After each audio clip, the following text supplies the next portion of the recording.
Hello to everyone. This is Satyam, and you all are most welcome to our YouTube channel. So, in this particular video, we are going to learn the next type of iterative statement, that is nested iterative statements. In our previous videos, we have covered so many things regarding iterative statement, in which we have learned what is iterative statement, why we are using iterative statement, and how we are using iterative statement in our Python programming language. We have also covered the different type of iterative statements, that are for loop and while loop. Now, in this particular video, we are going to learn the next last type of the iterative statement, that is nested iterative statement, which you can also called as nested loop. So let's get started. So using loop within loop is called as a nested iterative statement or a nested loop. So basically loops के अंदर loops को इस्तेमाल करना nested iterative statement कहलाता है, जिसे आप nested loop भी बोल सकते हो। तो जैसा कि लास्ट कंडीशनल स्टेटमेंट में हमने one of the type of conditional statement पढ़ा था, नेस्टेड कंडीशनल स्टेटमेंट। तो उसके अंदर हमने क्या देखा था कि जब हम कंडीशंस के अंदर कंडीशंस को मेंशन कर रहे थे, तो वो जो टाइप होता है ना, वो जो रिप्रेजेंटेशन ऑफ कंडीशनल स्टेटमेंट होता है, उसको नेस्टेड कंडीशनल स्टेटमेंट हम लोग बुलाते थे। ठीक उसी प्रकार से जब कभी हम आइटरेटिव स्टेटमेंट के अंदर एक दूसरा आइटरेटिव स्टेटमेंट डिफाइन करते हैं, तो उसी चीज़ को हम लोग नेस्टेड आइटरेटिव स्टेटमेंट बोलते हो, या फिर आप उसे नेस्टेड लूप भी बोल सकते हो। ठीक है, नेक्स्ट पॉइंट देखेंगे, we can apply multiple loops in a loop as per requirement. So loops के अंदर आप लूप को कितनी बार भी अप्लाई कर सकते हो, उसको कितनी बार यूज़ कर सकते हो, एक रिक्वायरमेंट के अकॉर्डिंग। जैसा आपके पास प्रॉब्लम आएगा, उस प्रॉब्लम के अकॉर्डिंग आप लूप्स के अंदर लूप कितनी बार भी असाइन कर सकते हो। नेक्स्ट पॉइंट है, the nested loops can be created by using while and for loops. So basically जो नेस्टेड लूप्स होते हैं, उनके अंदर जब हमें लूप को डिफाइन करना होता है, तो उसके लिए हमने जो भी लूप्स पढ़े हैं पहले, that is while loop and for loop, उनका ही हम इसके अंदर इस्तेमाल भी करते हैं। नेक्स्ट पॉइंट है, we can use while inside for and for inside while, and also while inside while and for inside for. So ये जो नेस्टेड आपका सिचुएशन होता है, इस सिचुएशन के अंदर आप वाइल के इनसाइड में फॉर लूप का इस्तेमाल कर सकते हो, या फिर फॉर लूप के बाद आप वाइल लूप का इस्तेमाल कर सकते हो, या फिर वाइल के अंदर वाइल का इस्तेमाल कर सकते हो, या फिर फॉर के अंदर आप फॉर का भी इस्तेमाल कर सकते हो। तो ये मल्टीपल वे ऑफ प्रेजेंटेशन है नेस्टेड लूप का। जहाँ सिंटेक्स देखो तो ज़्यादा अच्छे से समझ में आएगा। जैसे यहाँ पे देखो, मैंने एक फॉर लूप डिफाइन किया, ठीक है, फॉर आई इन सीक्वेंस। उसके बाद मैंने इस फॉर लूप के अंदर एक और फॉर लूप डिफाइन किया, ठीक है। मतलब ये जो दूसरा फॉर लूप है, वो एक्चुअली में इस फॉर लूप का क्या है, ये स्टेटमेंट है, ठीक है। तो इसी चीज़ को हम लोग बोलते हैं नेस्टेड लूप। मतलब एक आपका आउटर लूप है, ठीक है, जिसके अंदर मैंने एक और लूप डिफाइन किया है, जिसे हम इनर लूप बोलते हैं, ठीक है। एंड देन आफ्टर उसके बाद मैंने एक स्टेटमेंट डिफाइन की है। तो इस प्रकार का जो रिप्रेजेंटेशन होता है ना लूप्स का, इसी चीज़ को क्या बोला जाता है, नेस्टेड लूप बोला जाता है। अब ये जो नेस्टेड लूप आप क्रिएट करते हो, इसको हम वाइल और फॉर दोनों के मदद से कर सकते हैं। तो फिलहाल यहाँ पे देखो, फॉर के अंदर मैंने फॉर को डिफाइन किया है, तो ये फॉर का नेस्टेड हो गया।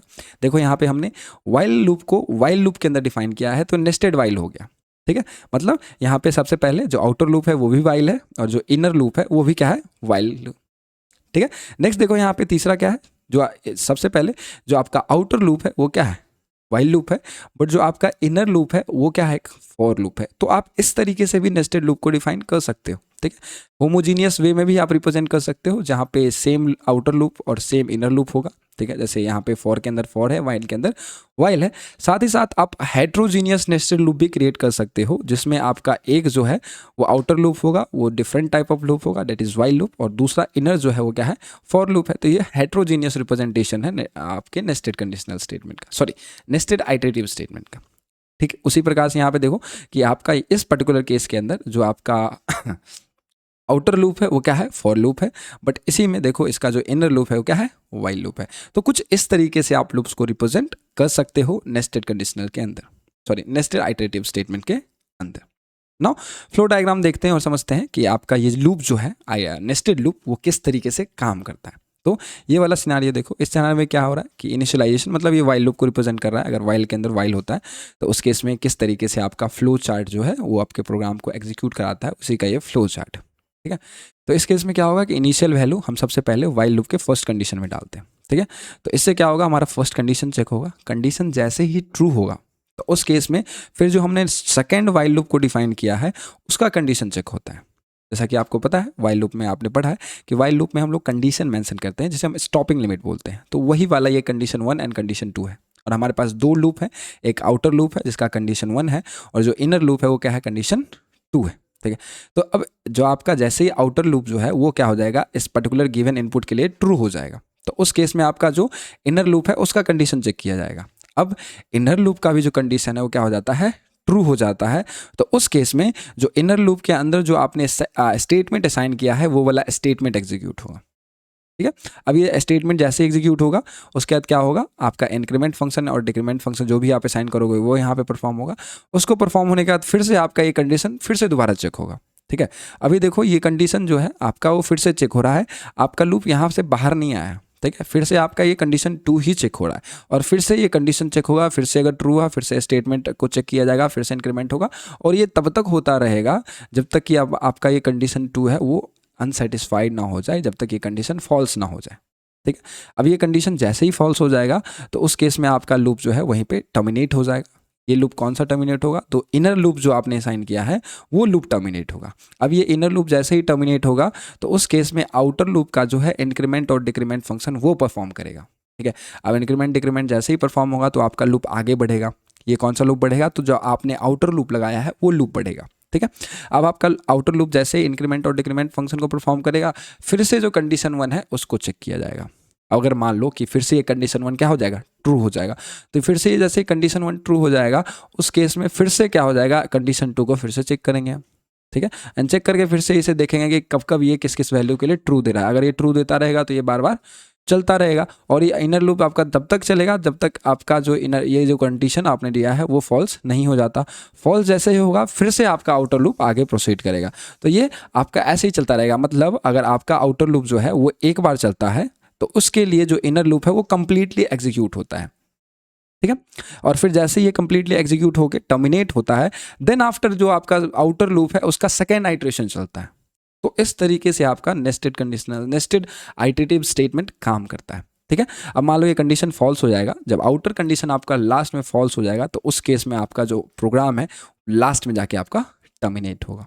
ठीक है, तो इस तरीके से आपका आइटरेटिव स्टेटमेंट काम करता है। यहाँ पे एक और फ्लो डायग्राम है, इसको देखो और समझो कि आपके पास ये आउटर लूप का कंडीशन है। ठीक है, उसके बाद ये इनर लूप का कंडीशन है। ठीक है, अब आउटर लूप का कंडीशन है वो अगर ट्रू होता है तो उस केस में इनर लूप का जो कंडीशन है उसे चेक किया जाता है। ठीक है, अब इनर लूप का भी जो कंडीशन है वो ट्रू हो जाता है तो उस केस में आपका स्टेटमेंट जो आपने इनर लूप के अंदर डाला था वो स्टेटमेंट एग्जीक्यूट होगा। स्टेटमेंट एग्जीक्यूट होकर फिर से ये जो आपका प्रोग्राम है फिर से आपका इनर लूप का जो कंडीशन है उसको फिर से चेक करेगा और ये तब तक करता रहेगा जब तक ये कंडीशन फॉल्स ना हो जाए। अब ये कंडीशन जैसे ही फॉल्स हो जाएगा तो उस केस में ये जो स्टेटमेंट आपको दिख रहा है ये आउटर लूप का स्टेटमेंट है। ठीक है, तो ये वाला स्टेटमेंट आपका एग्जीक्यूट होगा। अब ये स्टेटमेंट जैसे ही एग्जीक्यूट हो जाएगा फिर से आपका जो आउटर लूप है उसका सेकेंड आइट्रेशन चलेगा। अब सेकेंड आइट्रेशन में इसको चेक किया जाएगा कि ये कंडीशन सेटिस्फाई कर रहा है कि नहीं कर रहा। अगर सेटिस्फाई करेगा तो फिर से इनर लूप जो है वो कंप्लीटली एग्जीक्यूट होगा। ठीक है, वन बाय वन ये कंप्लीटली एग्जीक्यूट होगा और फिर जाके फिर से आपका जो लूप है अगर ये फॉल्स होता है तो फिर से आपका जो आउटर लूप है उसका स्टेटमेंट एग्जीक्यूट होगा एंड उसके बाद फिर से इस लूप का जो है वो तीसरा आइट्रेशन चलेगा और ये तब तक चलता रहेगा जब तक ये कंडीशन सेटिस्फाई होता रहेगा। जैसे ये कंडीशन अनसेटिस्फाई हो जाएगा, फॉल्स हो जाएगा, उस केस में वहाँ पे आपका प्रोग्राम टर्मिनेट हो जाएगा और जो लूप के बाहर आपने जो स्टेटमेंट डिफाइन किया है वो वाला स्टेटमेंट आपका एग्जीक्यूट होगा। तो कुछ इस तरीके से आपका नेस्टेड आइटरेटिव स्टेटमेंट काम करता है। बहुत ही सिंपल सा इसका परफॉर्मेंस है। इसके अंदर बेसिकली जो आप बाहर में लूप इस्तेमाल करते हो उसको आउटर लूप बोलते हैं और जो अंदर में लूप इस्तेमाल करते हो उसे इनर लूप बोलते हैं। अब जो आपका आउटर लूप है वो अगर एक बार आइटरेट करता है तो उसके लिए जो आपका इनर लूप है वो कंप्लीटली आइटरेशन करता है, मतलब उसका कंप्लीट आइटरेशन होगा जो इनर लूप आपने डिफाइन किया। ठीक है, अब उसका जैसे ही कंप्लीट आइटरेशन परफॉर्म हो जाएगा फिर से जो आउटर लूप है उसका दूसरा आइटरेशन चलेगा। अब उसका जैसे ही दूसरा आइटरेशन चलेगा तो उसके दूसरे आइटरेशन के लिए आपका जो इनर लूप है उसका फिर से कंप्लीट आइटरेशन चलेगा। ठीक है, तो इस तरीके से आपका नेस्टेड आइटरेटिव स्टेटमेंट काम करता है। ठीक है, आइए एग्जांपल देखते हैं और एग्जांपल से समझते हैं कि आपका नेस्टेड आइटरेटिव स्टेटमेंट किस तरीके से काम करता है। ठीक है, तो यहाँ पे हमने कुछ एग्जांपल्स मेंशन किया है, इसे वन बाय वन देखते हैं और समझने की कोशिश करते हैं कि आपका आइटरेटिव स्टेटमेंट जो है वो नेस्टेड फॉर्म में किस तरीके से फंक्शन करता है। तो यहाँ पे देखो हमने फॉर के अंदर फॉर का इस्तेमाल किया है। ठीक है, और ये कैसे आपका आउटपुट जनरेट करके देता है वो हम समझते हैं। तो यहाँ पे देखो सबसे पहले हमने for I in range function का इस्तेमाल किया है। रेंज फंक्शन के इस्तेमाल से एक सीक्वेंस को क्रिएट कर रहे हैं, ठीक है, और इस पे आइट्रेशन करेंगे। एंड देन आफ्टर इस लूप के अंदर मैंने एक और लूप डिफाइन किया है फॉर जे इन रेंज, ठीक है, और यहाँ पे भी हमने एक रेंज फंक्शन को डिफाइन किया है। एंड देन आफ्टर उसके नीचे हमने एक प्रिंट स्टेटमेंट का यूज़ किया है, और प्रिंट स्टेटमेंट में हम आई और जे को क्या कर रहे हैं, प्रिंट करा रहे हैं। बहुत ही सिंपल सा प्रोग्राम है, ठीक है। अब ये कैसे परफॉर्म करेगा वो समझो। तो सबसे पहले क्या होगा कि आपका आउटर लूप पहली बार चलेगा, फर्स्ट आइट्रेशन आउटर लूप का होगा। तो रेंज जो आपका फंक्शन है यहाँ पे एक सीक्वेंस जो क्रिएट करके देगा 1 से लेके 3 तक देगा, क्योंकि 1 स्टार्टिंग पॉइंट है, 4 एंडिंग पॉइंट है, तो 1 2 3 आपका ये 3 जो चीज़ है वो क्या हो जाएगा, सीक्वेंस बन जाएगा। अब जो आपका आई है ये इन सीक्वेंस को 1 बाय 1 आइट्रेट कराएगा। तो आई के अंदर सबसे पहले वैल्यू आएगी 1, ठीक है। तो जब आई की वैल्यू 1 होगी उसके लिए जो आपका इनर लूप है, क्योंकि ये जो लूप है वो आउटर लूप का क्या है, स्टेटमेंट, ठीक है। तो ये लूप जो है इसका स्टेटमेंट हो गया। तो इस केस में क्या होगा कि ये लूप जो है वो कंप्लीटली एग्जीक्यूट होगा, जो इनर लूप है। तो इस केस में इस लूप का पूरा आइट्रेशन चलेगा। तो जब आई की वैल्यू 1 होगी उस केस में जे का जो है आइट्रेशन कंप्लीटली चलेगा, ठीक है। तो जे जो है आइट्रेट करेगा कहाँ से, 1 और 2, क्योंकि यहाँ पे स्टार्टिंग पॉइंट 1 है और एंडिंग पॉइंट 3 है। तो इसका जो आपका सीक्वेंस जनरेट होगा वो होगा 1 एंड 2। तो इस केस में जे की वैल्यू 1 होगी, फिर जे की वैल्यू क्या होगी, 2 होगी। अब जैसे ही जे की वैल्यू 2 हो जाएगी तो इसका आइट्रेशन कंप्लीट हो जाएगा। अब इसका आइट्रेशन जैसे ही कंप्लीट हो जाएगा तो उस केस में आपका ये लूप टर्मिनेट होगा। एंड देन आफ्टर आपका जो आउटर लूप है उसका नेक्स्ट आइट्रेशन चलेगा। अब ऊपर वाले रेंज फंक्शन की मदद से जो सीक्वेंस जनरेट हुआ था, अब उसके अंदर जो नेक्स्ट वैल्यू है क्या है, 2 है। तो अब यहाँ पे आई की वैल्यू क्या हो जाएगी, 2 हो जाएगी, ठीक है। अब आई की वैल्यू जैसे यहाँ पे 2 हो जाएगी, फिर उस 2 के लिए जो आपका ये इनर लूप है वो फिर से कंप्लीटली एग्जीक्यूट होगा। तो इसमें फिर से क्या है, 1 और 2 है। तो यहाँ पे जे की वैल्यू पहले होगी 1, फिर जे की वैल्यू हो जाएगी 2। तो इस तरीके से ये आपका लूप चलता रहेगा, ठीक है। तो सबसे पहला जो आइट्रेशन चला था उस केस में जब आई की वैल्यू 1 थी, ठीक है, तो यहाँ प्रिंट आप जैसे ही आई करोगे तो यहाँ 1 प्रिंट हो जाएगा।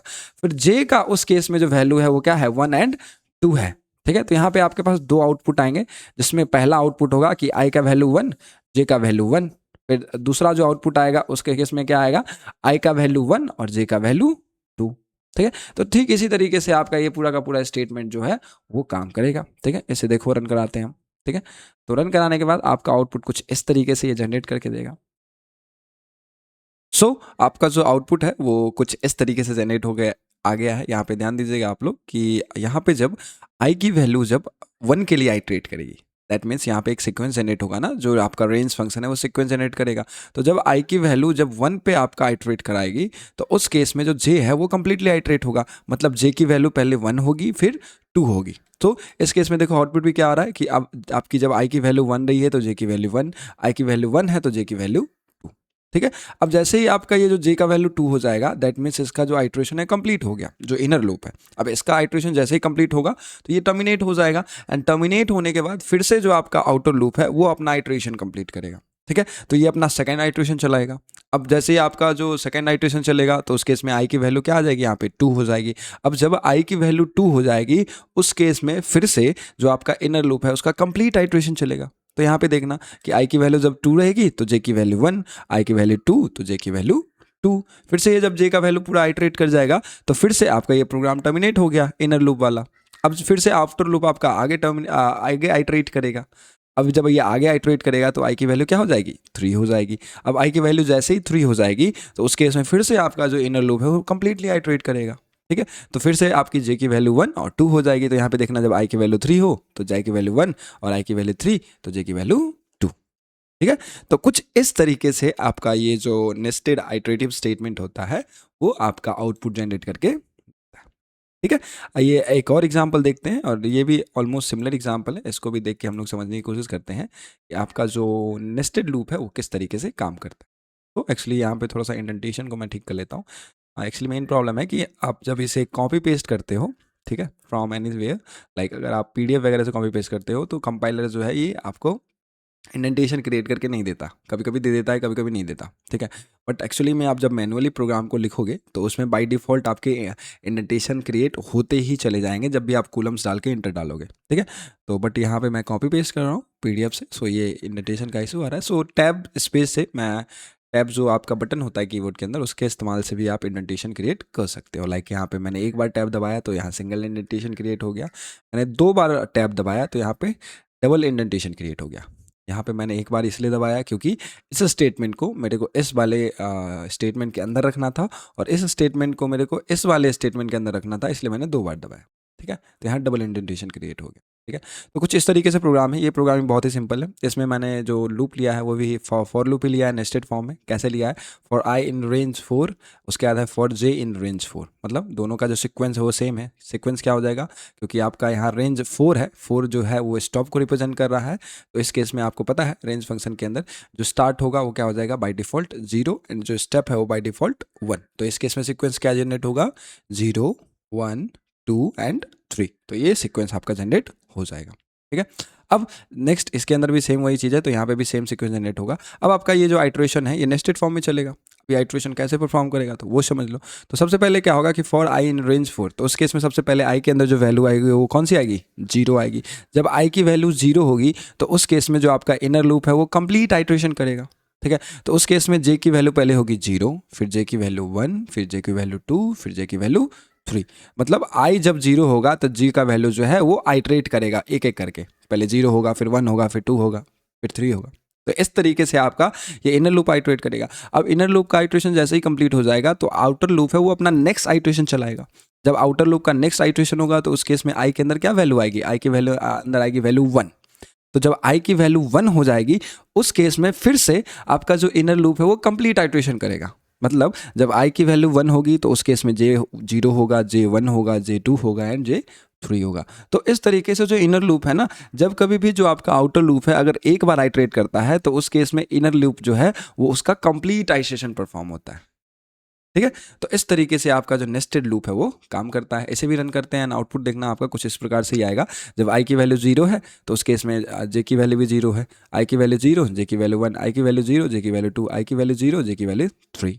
ठीक है, तो इस तरीके से देखो आई की वैल्यू क्या है? सारी की सारी 0 है, और जे की वैल्यू आइट्रेट कर रही है 0 से 3 तक। वैसे ही आई की वैल्यू सारी 1, फिर से जो जे की वैल्यू है 0 से 3 तक आइट्रेट हो रही है। फिर से आई की वैल्यू सारी 2, फिर देखो यहाँ पे 0 से लेके 3 तक जे की वैल्यू आइट्रेट हो रही है। फिर आई की वैल्यू आपके क्या हो गई? 3 होगी सारी, तो उस केस में भी जो जे की वैल्यू है 0 से लेके 3 तक आइट्रेट हो रहा है।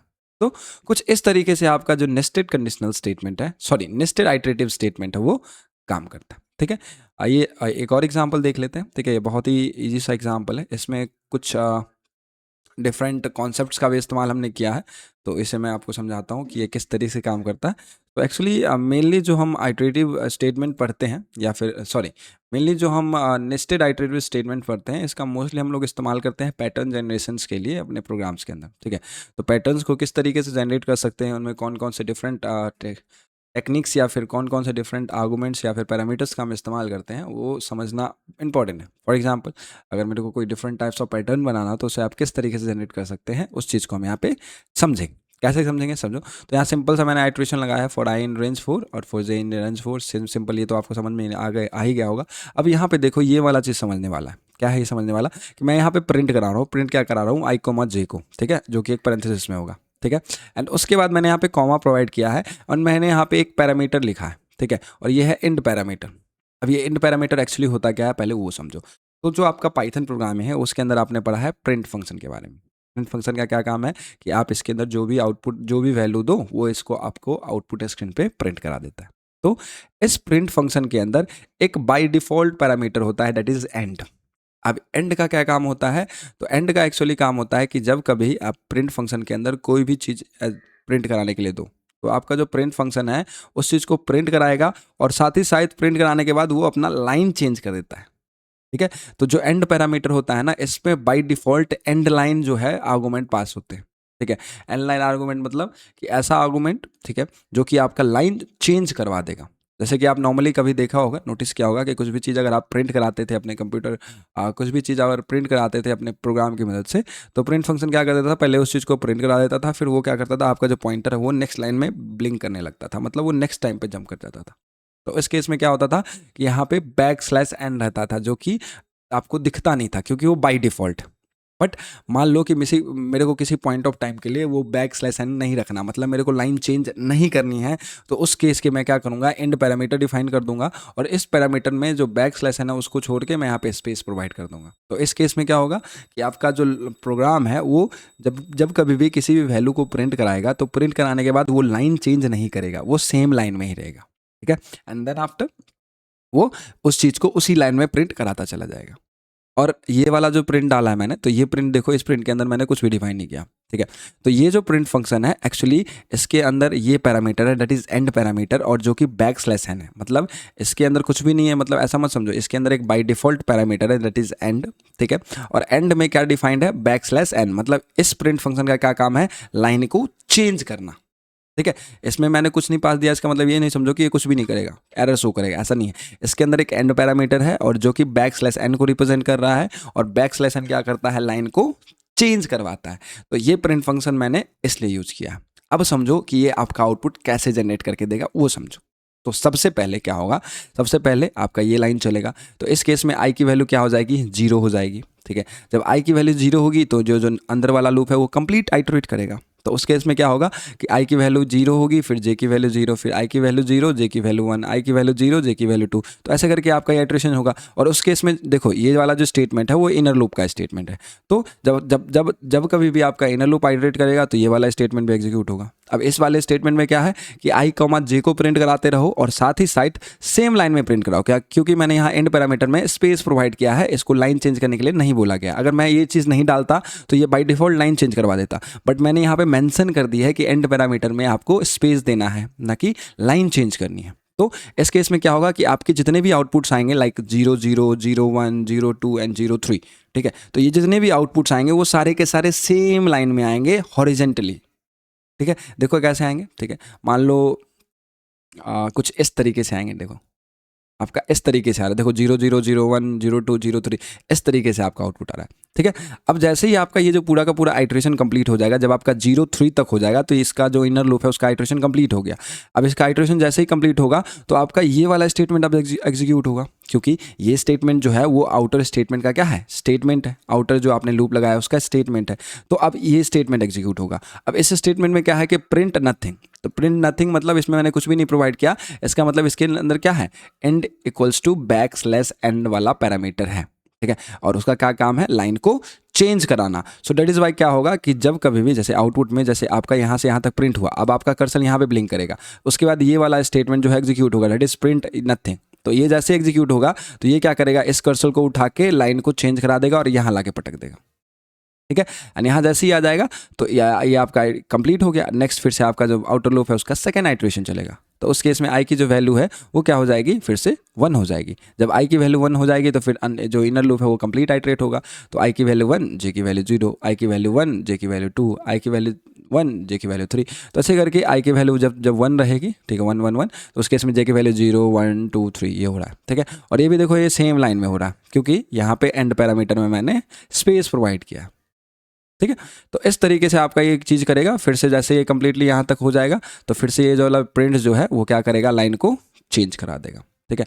लाइन जैसे ही आपका चेंज हो जाएगा, ठीक है, तो फिर से आपका यहाँ से स्टार्ट हो जाएगा। तो इस तरीके से ये पर्टिकुलर प्रोग्राम जो है वो काम करता है। बेसिकली हम लोग ये इसलिए कर रहे हैं क्योंकि आगे हम पैटर्न जनरेशन पढ़ेंगे कि पैटर्न्स को किस तरीके से जनरेट कर सकते हैं with the help of Python programming, with the help of nested loop, वो चीज़ हम समझेंगे। तो उसको समझने के लिए ये सारी चीज़ें समझने की जरूरत है, ठीक है। अब मान लो मैं यहाँ पे एंड पैरामीटर के अंदर अगर बैक स्लैश एन डिफाइन करूँ, मान लो मैंने बैक स्लैश एन को क्या कर दिया, डिफाइन कर दिया, तो उस केस में आप नोटिस करोगे, मैं इसे एग्जीक्यूट कराता हूँ, तो इस केस में देखना कि आपके जो वैल्यूज़ हैं वो क्या आ जाएंगे, सारे के सारे हॉरिजेंटली आ जाएंगे। मतलब बैक स्लैश एन जो है वो क्या करा है, लाइन को चेंज करा रहा है। और इस चीज़ को मैं लिखूं या फिर ना लिखूं, मान लो मैंने इसको अपने प्रोग्राम से हटा दिया, अब ना भी लिखूं तो उस केस में जो आउटपुट है वो भी ऐसे ही देगा, क्योंकि वो बाय डिफ़ॉल्ट चीज़ है, ठीक है। तो उसे मेंशन करूं या ना करूं उससे कोई मतलब नहीं है, क्योंकि यहाँ समझो, क्योंकि यहाँ भी वो सेम ही काम कर रहा है। यहाँ तो मैंने वो चीज़ डिफाइन नहीं की है, बट वो क्या कर रहा है, लाइन को चेंज करके दे रहा है। तो कुछ इस तरीके से आपका ये बैक स्लैश एन जो है या फिर एंड जो पैरामीटर है वो काम करता है, ठीक है। नाउ आगे देखते हैं एक एग्जांपल, बहुत इंपॉर्टेंट एग्जांपल है एक पैटर्न जनरेशन का, कि आप किस तरीके से पैटर्न्स को जनरेट कर सकते हैं with the help of nested loops. तो यहाँ देखिए कि बहुत ही सिंपल सा पैटर्न है। यहाँ पे पैटर्न कुछ इस प्रकार से, ठीक है, जहाँ पे आपके पास टोटल 1 2 3 4 4 स्टार्स है एंड 1 2 3 4 4x4 का एक स्टार का एक पैटर्न है। ठीक है, इसमें पैटर्न किस तरीके से जनरेट हो रहा है कि आपके 4 स्टार जो है वो एक बार प्रिंट होंगे। ठीक है, उसके बाद वो 4 स्टार दूसरे लाइन में प्रिंट होंगे, फिर 4 स्टार तीसरी लाइन में, फिर 4 स्टार चौथी लाइन में। तो यहाँ पे देख रहे होगे कि आप जो अभी जो आपने प्रोग्राम किया था ये वाला, ये इसी से कुछ सिमिलर नहीं है, ऑलमोस्ट सिमिलर ही है। यहाँ पे हम आई कॉमा जे को प्रिंट करा रहे थे और इस केस में हम सिंपली क्या करा लेंगे, स्टार को प्रिंट करा लेंगे। ठीक है, तो इससे क्या हो जाएगा, क्योंकि इसका जो आउटपुट था उस केस में देख रहे होते कि आपको 4 4 करके ऐसे ही प्रिंट हो रहा था, 4 4 4 4 4x4 का, ये भी एक मैट्रिक्स बना रहा था और ये पैटर्न भी 4x4 का ही है। तो मान लो कि इस प्रोग्राम को मैं आपको रन कराऊँ। ठीक है, और इसका लॉजिक और ये जो अभी हमने प्रोग्राम किया था इसका लॉजिक तो ऑलमोस्ट सिमिलर ही है ना। ठीक है, इसका लॉजिक और अभी जो हमने प्रोग्राम किया था उसका लॉजिक तो ऑलमोस्ट सेम ही है। कैसे है देखो, समझो इस चीज़ को। मैं ऐसे कंट्रोल सी करके कॉपी करता हूँ, पेस्ट करता हूँ एंड थोड़ा सा इंडेंटेशन सही कर लेते हैं। हाँ, ठीक है, एंड इसको भी अंदर कर लेते हैं, वो भी यहाँ पे इसमें पैरेंथेसिस प्रोवाइड कर देते हैं। ठीक है, तो यहाँ पे आप लोग नोटिस करोगे कि ये जो प्रोग्राम अभी आपने ऊपर किया था ये प्रोग्राम सिमिलर ही है। इसमें देखो यहाँ पे उस समय हम आई कॉमा जे को प्रिंट करा रहे थे, बट यहाँ पे क्या है, स्टार को प्रिंट करा रहे हैं। और यहाँ पे भी सेम वही चीज़ क्या है कि स्टार जो है वो 4 स्टार, देखो ये कैसे काम करेगा पहले वो समझ लो, फिर आगे बताता हूँ मैं। देखो सबसे पहले पहला इटरेशन चलेगा जब आई की वैल्यू क्या हो जाएगी, 0। तो आई की वैल्यू 0 के लिए जो आपका इनर लूप है, that is for J in range, इसका कंप्लीट आइट्रेशन चलेगा। अब इसका कंप्लीट आइट्रेशन चलेगा तो आइट्रेशन कितनी बार चलेगा, आइट्रेशन चलेगा 0 के लिए, 1 के लिए, 2 के लिए एंड 3 के लिए, टोटल 4 बार आइट्रेशन चलेगा। तो जब आपका 4 बार आइट्रेशन चलेगा तो चारों बार ये वाला जो प्रिंट फंक्शन है वो एग्जीक्यूट होगा। ठीक है, तो इस प्रिंट फंक्शन में क्या है, प्रिंट स्टार, मतलब स्टार को प्रिंट कराओ और साथ ही साथ मैंने एंड पैरामीटर को यहाँ डिफाइन किया है कि यहाँ पे हमें लाइन चेंज नहीं करनी। तो इस केस में होगा कि 4 जो स्टार है आपका वो सेम लाइन में प्रिंट हो जाएगा। देन आफ्टर आपका ये प्रिंट फंक्शन एग्जीक्यूट होगा। अब इस प्रिंट फंक्शन का क्या काम है कि इसके अंदर बाय डिफॉल्ट एंड पैरामीटर है जो बोल रहा है कि लाइन को चेंज कर दो। तो 4 स्टार आपका जैसे ही प्रिंट हो जाएगा हॉरिजेंटली तो फिर आपका लाइन क्या हो जाएगा, चेंज हो जाएगा। अब लाइन जैसे ही चेंज हो जाएगा उसके बाद फिर से आपका यहाँ आइट्रेशन चलेगा। तो जब आई की वैल्यू क्या हो जाएगी, 1 हो जाएगी, उस केस में फिर से जे का जो है वो कंप्लीट आइट्रेशन चलेगा। अब जे का फिर से कंप्लीट आइट्रेशन चलेगा तो उस केस में फिर से क्या होगा कि आपका 4 बार स्टार प्रिंट होगा और इसमें एंड पैरामीटर फिर से यहाँ पे वही सेम चीज़ है, तो वो क्या करेगा, सेम लाइन में फिर से 4 बार आपके स्टार को प्रिंट करा देगा। ठीक है, तो ऐसे ही करके वो 1 बाय 1 जो है वो हॉरिजेंटली स्टार को प्रिंट कराता रहेगा, ये वाला चीज़, और ये वाला चीज़ है वो लाइन चेंज करता रहेगा। तो इससे क्या होगा कि आपका पैटर्न जो है वो ऑटोमेटिकली आपका जनरेट हो जाएगा और कुछ इस तरीके से आपका पैटर्न बन जाएगा। ठीक है, तो इस तरीके से आप किसी भी पैटर्न को अगर जनरेट करना हो पाइथन प्रोग्राम के अंदर with the help of nested loop तो आप बहुत इजीली कर सकते हो। ठीक है, बाकी एक प्रॉब्लम है स्टार जनरेशन का। ठीक है, और इसका एक प्रोग्राम है, ये सारे क्वेश्चंस ये सारे एग्जांपल्स मैं आपके ऊपर ही छोड़ता हूँ। ठीक है, आप लोग इसको खुद से प्रैक्टिस कीजिएगा एंड अगर कुछ प्रॉब्लम आता है तो हमसे पूछेगा। एक और प्रोग्राम मैंने यहाँ पे मेंशन किया है कुछ इस प्रकार से, जो कि एक रेक्टेंगुलर पैटर्न को शो कर रहा है। ठीक है, सॉरी एक ट्रायंगुलर पैटर्न को शो कर रहा है, तो इसे भी आप एक बार देखिएगा, पहले खुद से ट्राई कीजिएगा सॉल्व करने का। अगर सॉल्व ना हो तो यहाँ पे मैंने उसका प्रोग्राम भी असाइन किया आपको, सो इसे भी देख के एक बार कोशिश कीजिएगा, सॉल्व कीजिएगा। एंड अगर आप लोगों को कोई डाउट आए तो please let me know in our comment section. Okay, so thank you so much for watching this video and do like share and subscribe. Thank you so much.